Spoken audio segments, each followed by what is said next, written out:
हाय. ज्या लोकांमुळं माणसाचा माणसावर विश्वास आहे आणि माणुसकी जिवंत आहे, त्या सगळ्यांना माझा परत एकदा सलाम. आज हे असं मी सारखं का म्हणत असतो, कारण की 2012ला जग बुडे होणार आहे, 2050ला जग संपणार आहे, असं आपण बऱ्याच वेळा मागे ऐकले. पण मी तुम्हाला सांगतो, जग कधी बुडणार आहे माहिती आहे का? ज्या दिवशी माणुसकी शून्य होईल ना, संपेल ना, जग बुडणार आहे. धरून लिहून ठेवा कुठेतरी. होणार असं कधीतरी. बरं, आजचा विषय असा आहे, की मी एक गोष्ट ऑब्झर्व्ह केली होती. मागच्या रविवारची घटना आहे, सुट्टी होती. मला पण वेळ होता आणि आमच्या घरापाशी एक कन्स्ट्रक्शनचं काम चालू आहे. मग तिथं काहीतरी लेबर आले होते कामाला. एक 5-6 जण पुरुष आणि 2-4 महिला तिथं काम चालू आहे कन्स्ट्रक्शनचं.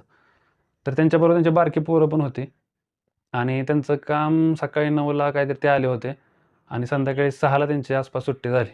मध्ये जेवायची काय अर्धा 1 तास सुट्टी घेतली असेल. मी दिवसभर घरीच असल्यामुळे मी थोडं त्यांना ऑब्झर्व्ह केलं. ते एकतर तुम्हाला माहिती आहे कन्स्ट्रक्शनचं काम किती हेक्टिक आहे, किती कष्टकरी आहे, कष्टाचं काम आहे. मग ती लोकं काम करताना ना, मला एक असं जाणवलं, की त्यांचे काम करण्यामध्ये एकदम असा उत्साह होता. ते लोकं काम करताना गाणी म्हणत होते, कोण मोबाईलवर त्यांच्या मोठ्या-मोठ्या गाणी लावली होती.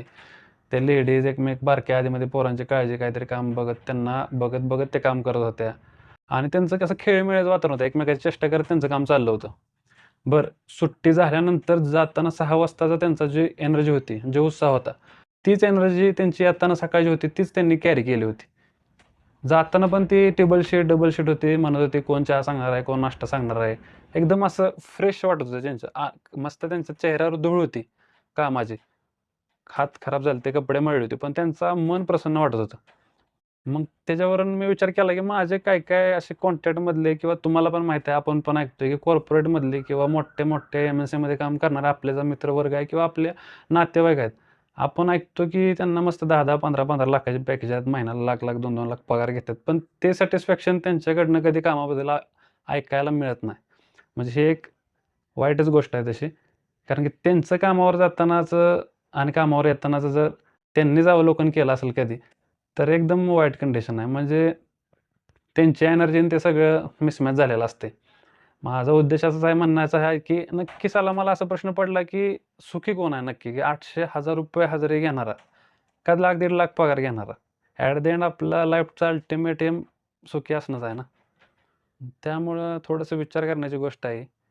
कारण की काचात बसणारी, एसीत बसणारी अशी इवळत्यात, हे असं होतंय, तसं होतंय आणि हे चाललंय आणि ते चाललंय आणि at the same time in parallel युनिव्हर्समध्ये ही दुसरी लोकं आहेत, ती त्यांचं लाईफ एन्जॉय करतात, ते काम करत-करत.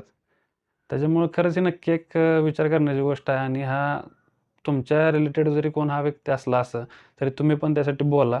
थोडंसं माझं असं नेहमीचं म्हणणं आहे, की थोडं बोलल्यानं ओझं हलकं होतं आणि बऱ्यापैकी गोष्टी रिझॉल्व्ह होतात.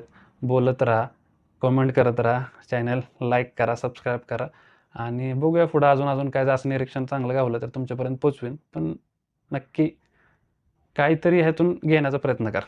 Bye bye.